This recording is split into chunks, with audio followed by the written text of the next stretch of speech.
Rasulullah SAW duduk dengan sahabat Rasul, datang kaum Ansor yang bertanya. Ada dua pertanyaan dari kaum Ansor ini. Ya Rasulullah SAW, siapakah umatmu yang paling utama di muka bumi ini? Berarti umatku yang paling utama itu umatku yang paling tertinggi. Apa kata Rasul? Umatku yang paling utama di muka bumi adalah umatku yang baik akhlaknya. Jadi setiap perayaan-perayaan Maulid pasti ada tulisannya akhlak atau keteladanan Nabi Muhammad SAW. Karena kita ini secara tidak langsung lagi krisis akhlak. Banyak orang ngomong nggak tahu apa yang dia ngomong. Banyak orang berjanji tidak ditepati. Banyak orang melihat pikirannya nggak tahu nggak di sini, tapi dia sambil zikir pikirannya pengen cepet-cepet aja, kan begitu ya. Banyak katakanlah ibaratnya orang mendengar tapi nggak tahu apa yang didengar. Maka pendidikan akhlak ini menjadi penting di pemerintahan kami, di pemerintahan Kota Cilegon. Perlu diketahui Bapak dan Ibu sekalian berbahagia, di kesempatan Maulid ini saya yang pertama adalah mohon maaf lahir dan batin. Kenapa mohon maaf lahir dan batin? Karena harusnya jadi wali kota ini 5 tahun Pak Satril. Tapi karena dulu saya sama Pak Satril sering jual mobil Pak, jadi sering ngasih diskon, maka harusnya 5 tahun, di diskon saya 3,5 tahun doang. Ya, harusnya sampai tahun 2026. Tapi ini tahun 2024. Udah di diskon, dipotong COVID lagi 1 tahun. Jadi kerja murni saya tuh cuma 2,5 tahun. 2,5 tahun dipotong 2 bulan lagi cuti. Jadi kerja murni saya cuma 2 tahun 4 bulan. Tapi alhamdulillah rabbil alamin, Allah berikan kepercayaan. Kami mengucapkan terima kasih pada masyarakat Kota Cilegon yang kita cintai, wabil khusus yang ada di Gedung Damai tentunya. Karena ini kesempatan tidak akan dapat 2-3 kali. Karena jabatan ini untuk ibadah, alhamdulillah rabbil alamin, Allah berikan ridho. Dari yang kami janjikan pada saat itu di sini ada 10 janji kampanye kami, 10-10-nya alhamdulillahirabbil alamin sudah kami realisasikan dengan waktu yang sesingkat-singkatnya. Alhamdulillah rabbil alamin. Jadi saya mohon maaf tidak bisa silaturahim karena yang harusnya kerjanya 5 tahun ibarat uang kok. Ini kerja 2,5 tahun. Jadi harus ditunaikan janji-janji kita. Kenapa saya harus lakukan itu? Karena saya takut dengan surat As-Saff ayat 2 dan 3. Ya ayyuhalladzina amanu lima taquluna ma la taf'alun. Wahai orang-orang yang beriman, kenapa kamu berkata-kata, kenapa kamu berjanji tetapi kamu tidak melakukannya? Ayat ketiga berbunyi, kabur maqtan indallahi an taqulu ma la taf'alun. Allah sangat membenci dengan orang yang ngoceh doang, ngomong doang tetapi tidak melakukannya. Ayat ini yang saya takut. Ya kan, karena apalagi sekarang ini banyak orang lagi musim-musim pilkada begini lagi, apalagi banyak janji, khawatir nggak ditepatin Pak. Kalau saya takut seperti itu gitu lah. Kita tidak bicara kampanye, tapi kita bicara mengenai akhlak terlebih dahulu. Ini penting bagi kita semuanya. Kemudian ditanya lagi yang kedua, ya Rasulullah SAW, siapakah umatmu yang paling cerdas di muka bumi ini? Apa kata Rasul? Umatku yang paling cerdas di muka bumi ini adalah umatku yang selalu ingat akan kematian dan mempersiapkan sebaik-baiknya kehidupan setelah kematiannya. Jero iki jero. Dalam ini bahwa ada memang kehidupan setelah kematian. Jadi orang yang utama itu karena akhlak, orang yang cerdas karena ingat akan kematian. Jadi kalau mamanya kita jadi lurah-lurah yang cerdas, ingat mati, insya Allah lurahnya tidak korupsi. Kalau jadi camat-camat yang cerdas, insya Allah camatnya tidak korupsi.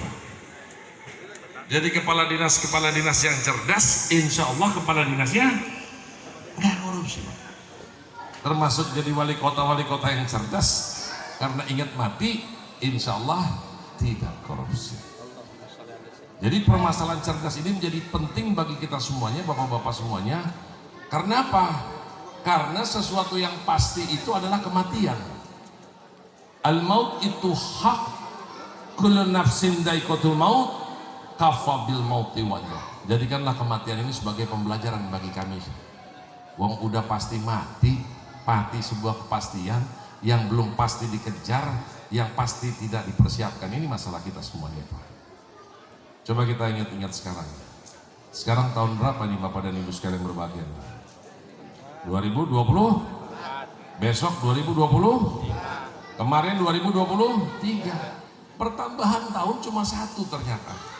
Dan sebagian besar daripada kita ini tidak pernah menghitung mundur ke belakang. Tidak mungkin ada tahun 2024 kalau tidak dilalui tahun 1 terlebih dahulu.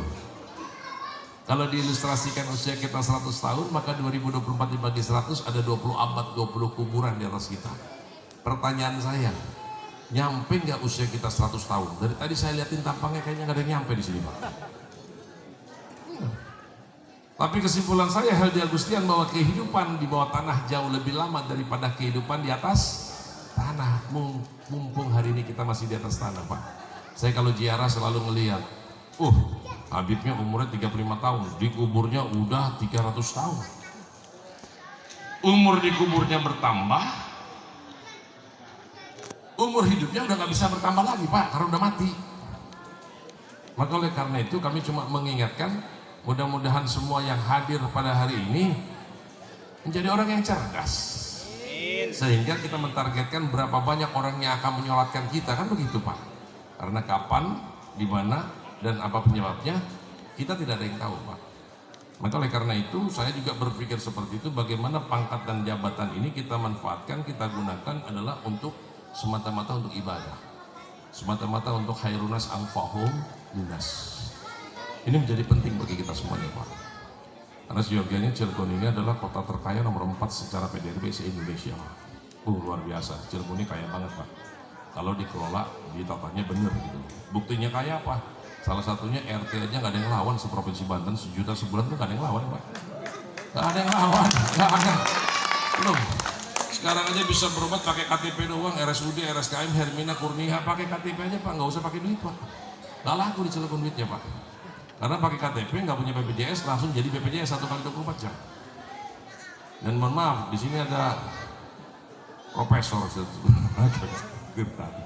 ya. Jadi artinya apa? Kewenangan pemerintah Kota Cilegon ini hanya di SD dan SMP, Pak. SMA itu kewenangannya Provinsi Banten. Tapi pertanyaannya adalah, kenapa Cilegon berani memberikan beasiswa 5.000 orang kali 8 semester kali 3 juta rupiah sebanyak 120 miliar ini uang loh, Pak. Dalam rangka membangun generasi emas tahun 2045, Pak. Dan ini bukan kewenangan pemerintah Kota Cilegon. Tapi kenapa kita berani? Alhamdulillah setelah saya baca-baca Google, rasanya se-Indonesia nggak ada yang sampai 5.000 orang, Pak. Cuma Cilegon doang. Karena kami ingin generasi Cilegon ke depan tidak lagi dibodohi. Untuk gimana? Kalau di kampung-kampung kalau kerja itu bapaknya security, anaknya security, mana nggak ada peningkatan secara pendidikan, Pak. Kemarin saya tanya dari 200 orang, siapa yang bapaknya SD lulusan Ngacung, SMP Ngacung, SMA Ngacung, siapa yang sarjana dari 200 orang ini? Satu pun nggak ada, Pak, dari Politeknik, Pak. Ya Allah, saya bilang ya Allah. Di Bina Bangsa saya ambil tuh 400 orang, saya tanya siapa yang bapak sarjana, 15 orang. Maka ini menjadi penting bagi kita dalam rangka membangun generasi emas tahun 2045 Kota Cilegon yang kita cintai.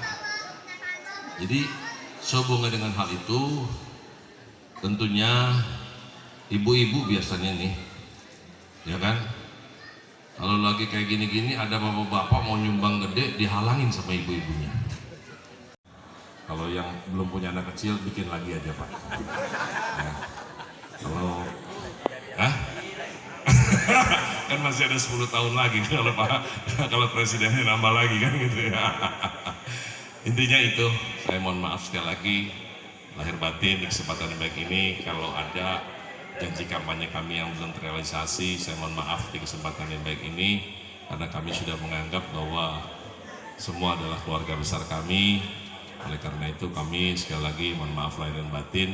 Mudah-mudahan Allah meridhoi ibu-ibu dan semuanya, bapak-bapak juga mensupport, mendukung ya apa yang menjadi program-program kebaikan, ya dengan cara melanjutkan kebaikan. Saya ingat banget di TikTok saya itu yang nonton 2 juta orang, diambil di snap video 3 juta orang, total saya hitung 5 juta orang. Emangnya saya ngomong apa? Saya cuma ngomong kalau kita tanam padi pasti akan tumbuh padi, mau udah pasti Pak. Kalau kita tanam padi pasti akan tumbuh rumput, tapi kalau kita tanam rumput tidak akan pernah tumbuh padi. Kalau apa yang kita lakukan hari ini adalah semata-mata untuk ibadah, insya Allah dunia pasti akan ikut. Tapi kalau kita hanya berpikir dunia saja, akhirat tidak akan pernah ikut. Mudah-mudahan nanti kita ketemu lagi dalam keadaan husnul khotimah. Mati masuk surga semua Pak. Nah saya ini terus terang aja Pak, karena hadis tadi itu saya ingin mempersiapkan, karena mati adalah kepastian. Saya pengen banget banyak saudara, banyak teman, sehingga mohon maaf Pak Satrio, saya mau mentargetkan diri saya kalau meninggal dunia minimal ribuan orang lah nyolatin saya, ya dengan cara apa? Dengan berbanyak silaturahim. Tapi ya Allah jangan sekarang dulu diambil ya Allah, nanti dulu kan begitu, banyak dulu temennya kan gitu, banyak dulu sedekahnya kan gitu ya, banyak dulu ibadahnya. Ini memang semata-mata adalah untuk akhirat dulu. Khairun nas aqwahum linnas, banyakin dulu kan gitu, supaya kita berikan kesehatan semuanya. Mungkin itu, saya mohon maaf lahir batin Pak, masih ada 2 lagi saya ini, yang segini aja masih ada 2 lagi tadi ini. Jadi saya nanti kapan-kapan subuh di sini boleh nggak Pak ya? Nah, kita sambil ngopi lagi di rumah Pak Satril gitu atau ya. Mudah-mudahan Allah meridai semuanya. Saya doakan ibu-ibu semuanya yang ada di sini sehat, ya sukses semuanya, sukses dunia dan sukses akhirat. Terima kasih. Billahi taufiq wal hidayah. Assalamualaikum warahmatullahi wabarakatuh. Terima kasih kepada yang terhormat Bapak Aldi Agustian.